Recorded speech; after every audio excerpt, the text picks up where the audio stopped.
How well do we know our cars? Pretty well, as it turns out. From their form to their sounds. We knew them as our home away from home. But how well do our cars know us? This is not a question we could answer. Until now.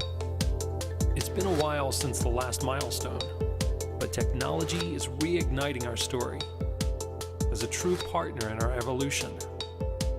It's intelligence empowered by a common understanding. It's automation shielding us from the unexpected. It's connectivity, broadening what's possible. The car has never failed to inspire us, but as we spend more time together, it will grow to truly understand us, knowing what moves us, protecting us under any circumstance, anticipating our curiosities, and sparking our imaginations. More than a machine, it will become our friend, car and driver. What was once an unspoken bond will now progress on new grounds of mutual affection. Together, we've come a long way, so let's keep going.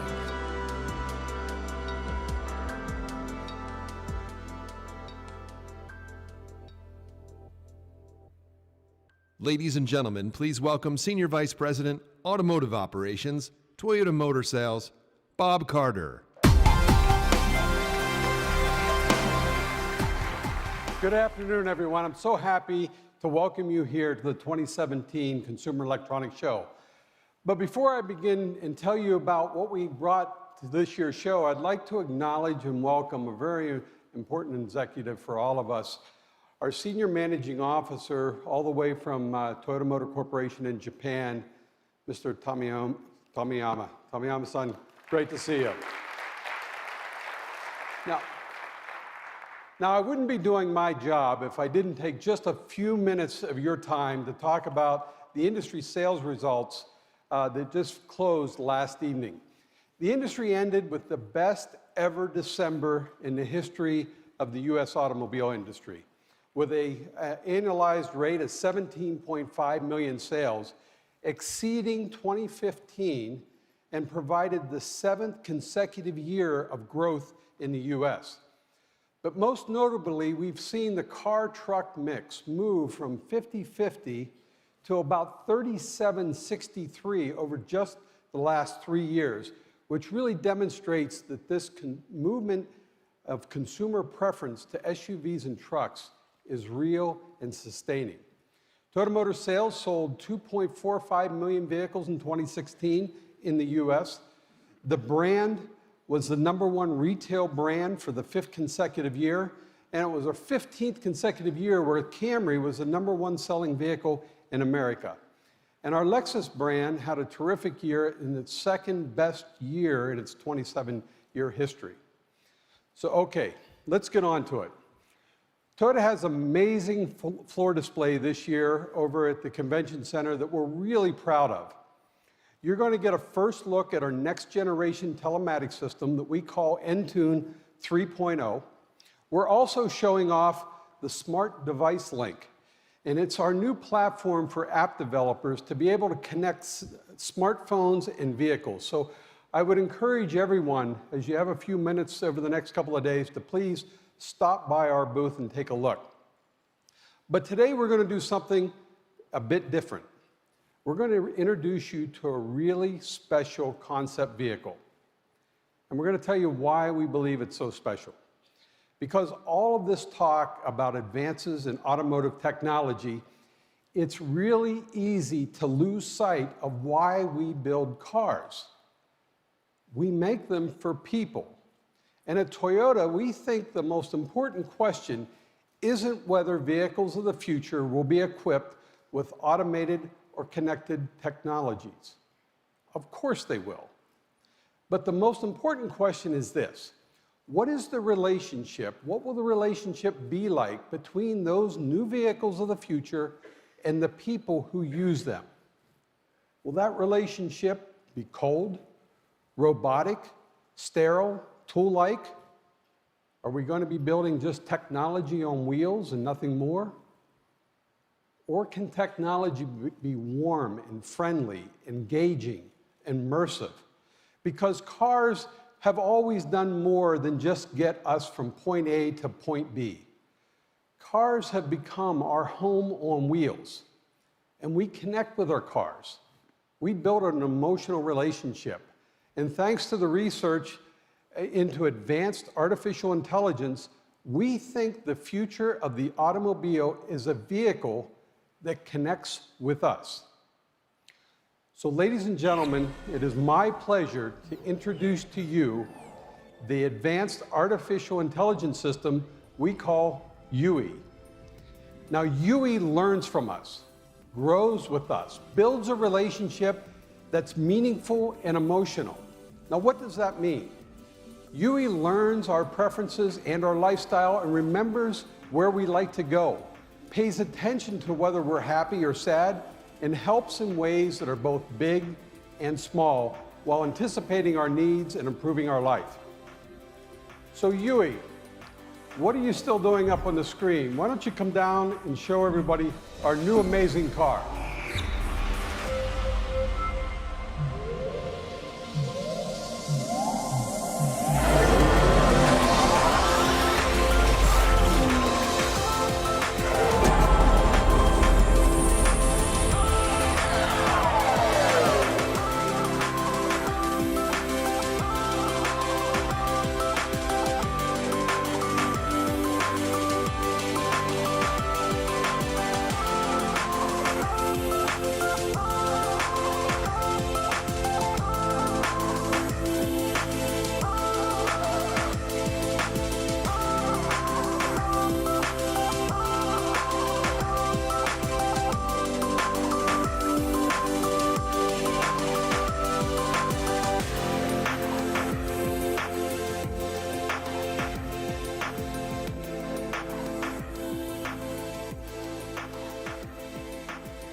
So what do you think? Isn't this a gorgeous car?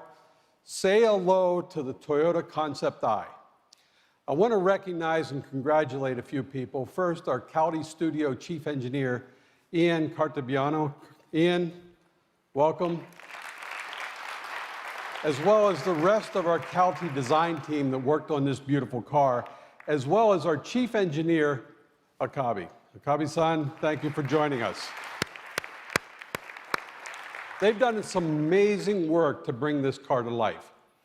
But there's more to it than just a pretty face. The CALTY team developed a concept that we're calling kinetic warmth. It's a design philosophy that's guided every element of the Concept-i's creation, beginning with artificial intelligence. Now, it follows our belief that the vehicle of the future should not start with just technology. It should start with the experience of the people who use it.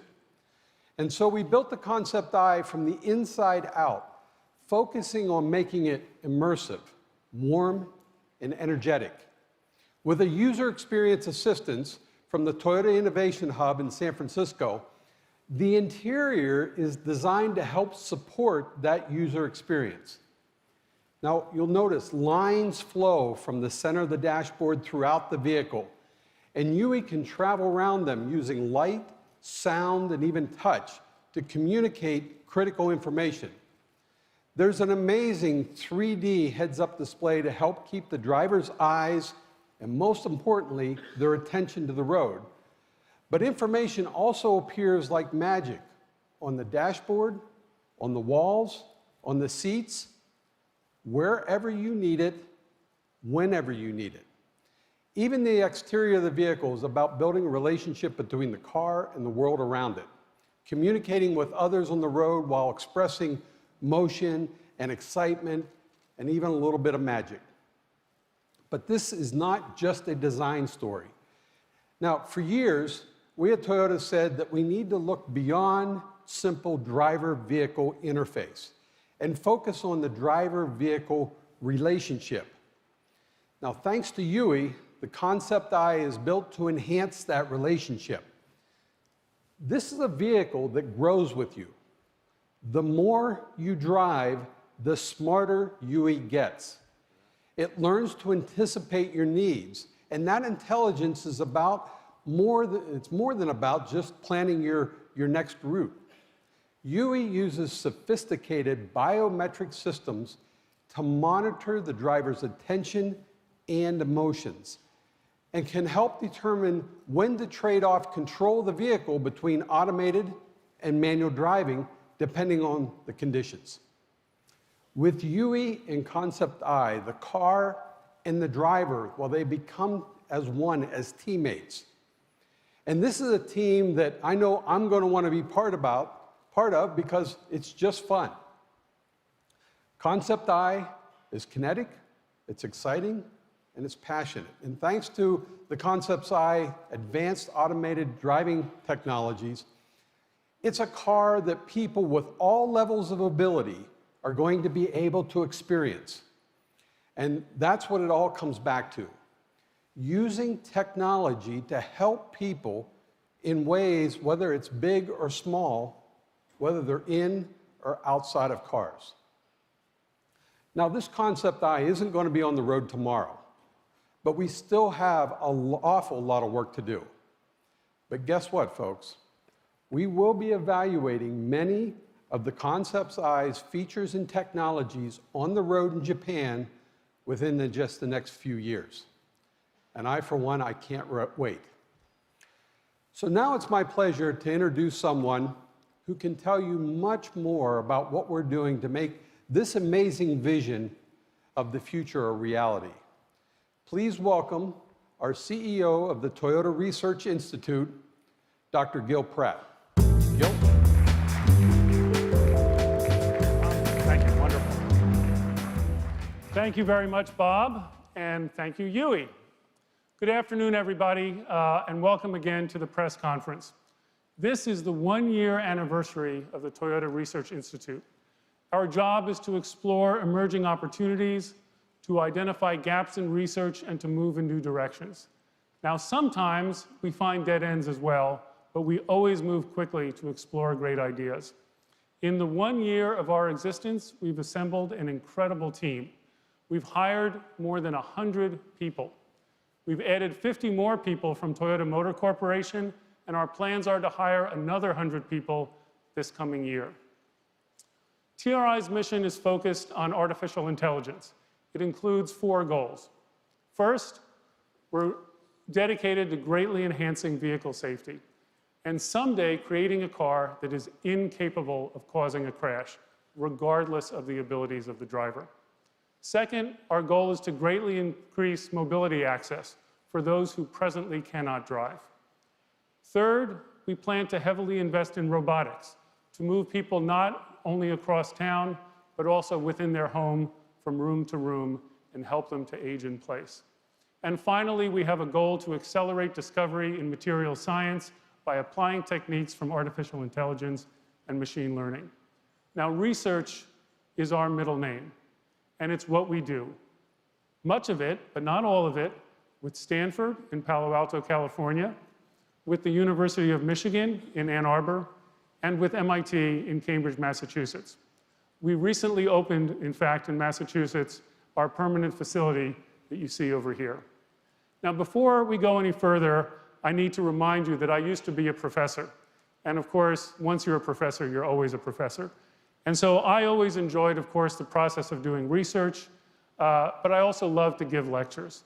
And so I'm giving you a lecture today, and there's even going to be a short test towards the end of the remarks to see how you do. Actually, more seriously, my remarks today reflect on findings from a few key research projects that we've been engaged with, both ourselves and our partners over this past year. It's framing a question that is specifically designed to offer us clarity and to provoke a discussion throughout the industry of just how complicated this business of autonomous mobility really is. This question that I'd like to discuss with you today is as follows: how safe is safe enough? Society tolerates a lot of human error. We are, after all, only human, but we expect machines to be much better than us. Last year, there were about 35,000 fatalities on US highways involving vehicles that were controlled by human drivers. Every single one of those deaths is a terrible tragedy. So what if we could create a fully autonomous car that was as safe on average as a human driver? Would that be safe enough? In other words, would we accept 35,000 traffic fatalities in the US at the hands of a machine instead of a person? Would we accept it if it resulted in greater convenience, in less traffic, and less impact on the environment, but the number of fatalities was the same? Now, rationally, perhaps you'd think the answer should be yes. But emotionally, would we accept it from a machine? We at TRI don't think that it's likely that being as safe as a human being is actually an acceptable standard. So let me progress. What if the machine was twice as safe as a human-driven car? If 17,500 lives were lost in the US every year at the hands of a machine, would we accept this kind of autonomy? Emotionally, we don't think so. Historically, human beings have shown nearly zero tolerance for injury or death caused by flaws inside of a machine. And yet we know, as wonderful as artificial intelligence is, artificial intelligence systems are inevitably flawed. And the ones that our autonomous cars will depend on are presently and unavoidably imperfect. So again, I ask the question, how safe is safe enough? I know that in the very near future, this question will need to be answered. And we don't yet know for sure what that answer is. It's not even clear how that standard will be devised and by whom. Will the standard be local, or will it be the same everywhere in the world? It's a very hard question. So let me shift to a standard where we actually do have some answers. It's SAE International J3016. It was revised just last September, and it defines 5 levels of automation. I want to review this standard with you in a typical university lecture, because there continues to be a lot of confusion within the media about it. And I think it's important that everyone really have a common vocabulary and understand it. All car makers are aiming to achieve level 5 autonomy. In level 5 autonomy, the car can drive fully autonomously under any traffic or weather condition at any place and at any time. No human being required. I need to make it perfectly clear. It's a wonderful, wonderful goal. But none of us in the automobile or IT industries are close to achieving true level 5 autonomy. We are not even close. And collectively, our current prototype autonomous cars can handle many situations, but there are still many others that are beyond current machine competence. And it's going to take many years of machine learning and many more miles than anyone has logged, both in simulated and real-world testing, to achieve the perfection that's required for level 5 autonomy. Luckily, there's good news, because SAE defined not only level 5, but level 4. And level 4 is almost as good as level 5, but it turns out that it will have a much shorter timetable for arrival. Level 4 is a fully autonomous car that only works in specific operational design domains. An example of such a domain is M-City, which is a test facility that exists near the University of Michigan and that we and other car manufacturers use as a test site. We can design at that test site various restrictions to test level 4. It could include limited areas of operation, limited speeds, limited times of the day, limited weather, any one of those things. So when it comes to company A or company B or company T saying that it hopes to have autonomous vehicles on the road by the early 2020s, it's level 4 that's the technology that is probably being referred to. TRI believes it's very likely that a number of manufacturers will have level 4 autonomous systems operating in specific locations within a decade. And level 4 autonomy will be especially attractive and adaptable for companies that offer mobility as a service, because ride sharing and car sharing and inner city last mile models match up and may well offer the best application for bringing level 4 to the market sooner. Moving down the ladder, let's look at level 3. Again, to make sure that we're all sharing the same vocabulary. Level 3 is a lot like level 4, but with an autonomous mode that at times may need to hand off control to a human driver who may not be paying attention at the time. Handoff, of course, is the operative term and a difficult challenge.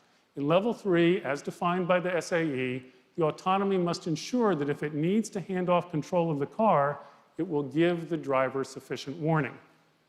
Additionally, level 3 must also ensure that it will always detect any condition that requires such a handoff, because in level 3, the driver is allowed to disengage and is not required to oversee the autonomy. Instead, they may engage fully in other tasks, like reading a book, checking your email, looking at your phone. The term that SAE uses when a vehicle system can't handle a particular dynamic driving task is a request to intervene. And so the challenge lies in how long it takes for a human driver to disengage from texting or from reading once the autonomy requests this kind of a fallback. It also depends on whether the autonomy system can absolutely ensure that it will never miss a situation where a handoff is required. Now, considerable research shows that the longer a driver is disengaged from the task of driving, the longer it takes for that driver to reorient and get back into driving.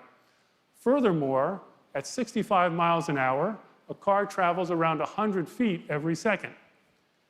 That's a long distance. It means that to give a disengaged driver, let's say 15 seconds of warning, at that speed, the system has to spot trouble 1,500 feet away, or around 5 football fields ahead. That's an extremely hard guarantee for a level 3 system to provide, and it's very difficult to achieve. Now, regardless of the speed, a lot can happen in 15 seconds. So picking that as a time to reorient a driver, ensuring that is very, very difficult. And it means that it may even be possible that level 3 is as difficult to accomplish as level 4. So let me, again, by way of sharing our vocabulary, bring us down to level 2. Level 2 is perhaps the most controversial right now because it's already here, it's already functioning in some cars on public roads. In level 2, a vehicle handoff to a human driver can occur at any time with only a second or two of warning. It means the human driver must be able to react mentally and physically at a moment's notice. Even more challenging is the requirement for the level 2 human driver to always supervise the operation of the autonomy, taking over control when the autonomy fails to see danger ahead. If you want to understand level 2, you must remember that drivers must always monitor the autonomy, sort of like tapping on the brake to disengage adaptive cruise control when we, as a driver, see debris in the road that the adaptive cruise control sensor doesn't detect. This will happen in level 2 systems, and we must never forget it. Human nature, not surprisingly, remains one of our biggest concerns at TRI.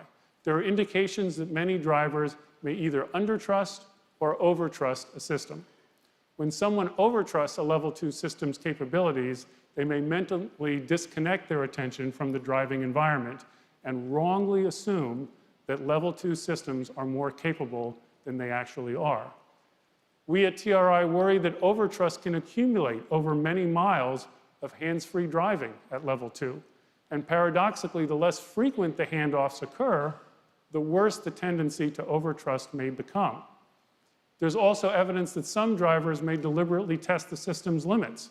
They essentially may misuse the autonomy in a way that it was not intended to be used. So we need to think a lot about situational awareness and mental attention. It turns out that maintaining this kind of awareness that's required while engaged in monitoring tasks has been well studied for 70 years. Research psychologists call this the vigilance decrement. The research started during World War II, when it became clear that radar operators looking for enemy movement became less effective as their shift wore on, even if they kept their eyes on the task. So in 1948, a research psychologist named Norman Mackworth wrote a seminal paper. It was called The Breakdown of Vigilance During Prolonged Visual Search. The experiment that he performed used a clock that he devised that only had a second hand, except that the second hand would occasionally and randomly jump by 2 seconds instead of 1. So it turns out that even if you keep your eyes on the clock, on the Mackworth clock, this graph here shows that over 2 hours of time, your performance at detecting these 2-second jumps will decrease in proportion to how long you do it. So as I promised you at the beginning, we're going to give you a test. It's a 20-second long test that I warned you you were going to have, but it's not too long, so let's see how it goes. I want you to watch the second hand of this clock here, which, just like Mackworth did, every time the hand bumps by 2 seconds, instead of 1 second, I want you to clap your hands. So we'll have you do the Mackworth test. You ready? Here we go.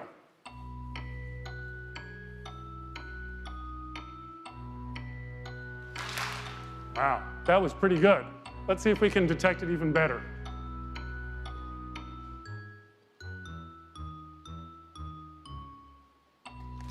All right, excellent.